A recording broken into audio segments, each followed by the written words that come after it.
السلام عليكم ورحمة الله وبركاته. بسم الله الرحمن الرحيم. الحمد لله رب العالمين. اللهم صل على محمد وعلى آل محمد كما صليت على إبراهيم وعلى آل إبراهيم إنك حميد مجيد. اللهم بارك على محمد وعلى آل محمد كما باركت على إبراهيم وعلى آل إبراهيم إنك حميد مجيد.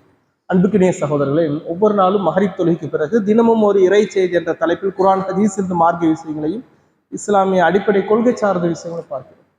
அதன் அடிப்படையில் நான் பார்க்கின்ற செய்தி இறுதி தூதரின் இறுதி பேருரை என்கின்ற ஒரு செய்தியை நான் பார்க்கிறேன். அன்புக்கினிய சகோதரர்களே, அல்லாஹுடைய பேரர்களால் அவனுடைய புனிதமிக்க இந்த துல்ஹஜ்ஜுடைய மாதத்தை நாம் அடைந்திருக்கிறோம். இந்த மாதத்தில் 10 நாட்கள் செய்கின்ற நல்ல அறங்களுக்கு அல்லாஹுவிடத்தில் அதிக நன்மையும் நற்கூலியும் கிடைக்கக்கூடியதாக இருக்கிறது. இந்த 10 நாட்கள் செய்கின்ற வணக்க வழிபாடுகள் எல்லாம் அல்லாஹுக்கு மிக விருப்பமானது. இந்த நாட்களை போல எந்த ஒரு நாட்களும் இல்லை அல்லாஹுடைய பார்வையில். அத்தகைய சிறப்பு மிக்க இந்த மாதத்தில் இந்த நாட்களில் அல்லாஹுடைய தூதர் அந்த அரஃபா பெருவெளியில் இந்த சமூகத்துக்கு இறுதியாக ஆற்றிய உரை மிக முக்கியமான உரை. அந்த இறுதி பேருரையில் அல்லாஹுடைய தூதர் சமூகத்துக்கு எல்லா செய்தியும் சொன்னார்கள்.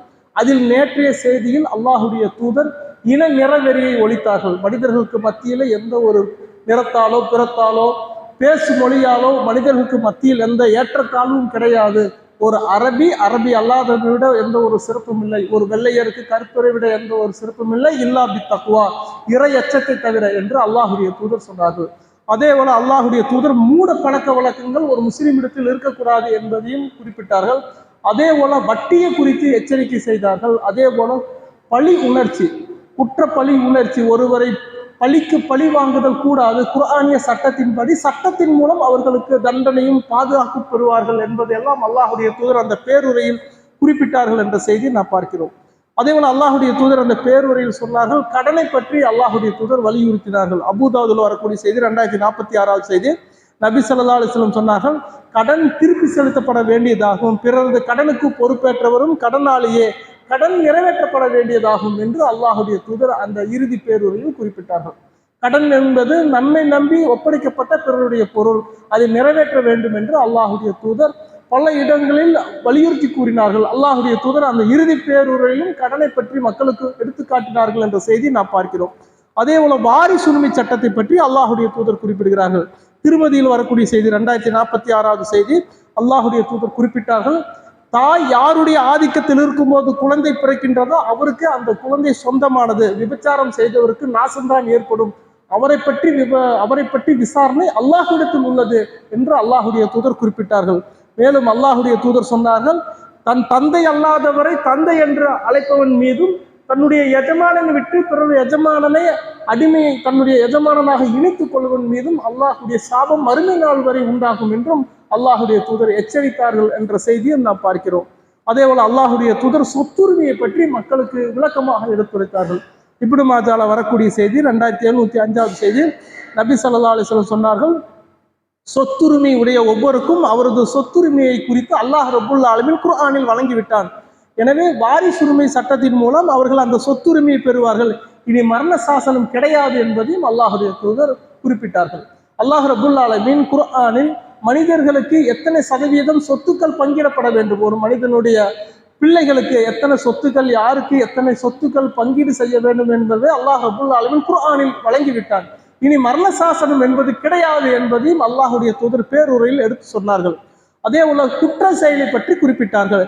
தீங்கிழைப்பவன் தனக்குத்தாங்கே தீங்கிழைத்துக் கொள்கிறான். தந்தை செய்யும் குற்றத்திற்காக மகன் தண்டிக்கப்பட மாட்டான், மகன் செய்யும் குற்றத்திற்காக தந்தை தண்டிக்கப்பட மாட்டார் என்று அல்லாஹுடைய தூதர் குறிப்பிட்டார்கள். அதே போல ஆட்சியாளர்களுக்கு கட்டுப்படுதலை பற்றி அல்லாஹுடைய தூதர் சொன்னார்கள். சஹீஹ் முஸ்லிம் 3422 செய்தி. அல்லாஹுடைய தூதர் குறிப்பிட்டார்கள், காது மூக்கு அறுக்கப்பட்டு கருப்பு நிற அடிமை உங்களுக்கு தலைவராக நியமிக்கப்பட்டாலும் அல்லாஹுடைய வேதத்தை கொண்டு அவர் உங்களுக்கு வழிநடத்தும் காலமெல்லாம் அவருக்கு கட்டுப்படுங்கள், செவிசாயுங்கள் என்று அல்லாஹுடைய தூதர் குறிப்பிட்டார்கள். எத்தகைய ஆட்சியாளர்? காது மூக்கு அறுக்கப்பட்ட கருப்பு நிற அடிமை. அத்தகைய கருப்பு நிற அடிமை உங்களுக்கு ஆட்சி தலைவராக நியமிக்கப்பட்டாலும் அல்லாஹுடைய வேதத்தை கொண்டு, அல்லாஹுடைய வேதமான அந்த குர்ஆனை கொண்டு உங்களுக்கு வழிநடத்தும் காலமெல்லாம் அவருக்கு நீங்கள் கட்டுப்படுங்கள், செவிசாயுங்கள் என்று அல்லாஹுடைய தூதர் ஆட்சியாளருக்கு கட்டுப்படுதலை பற்றி குறிப்பிட்டார்கள்.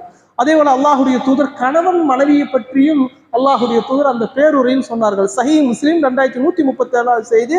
அல்லாஹுடைய தூதர் சொன்னார்கள், பெண்கள் விஷயத்தில் நீங்கள் அல்லாஹ்வை அஞ்சிக் கொள்ளுங்கள், அவர்களை நீங்கள் அமானிதங்களாக உங்களை நம்பி அவர்கள் உங்களிடம் ஒப்படைக்கப்பட்டவர்கள் என்று அல்லாஹுடைய தூதர் குறிப்பிட்டார்கள்.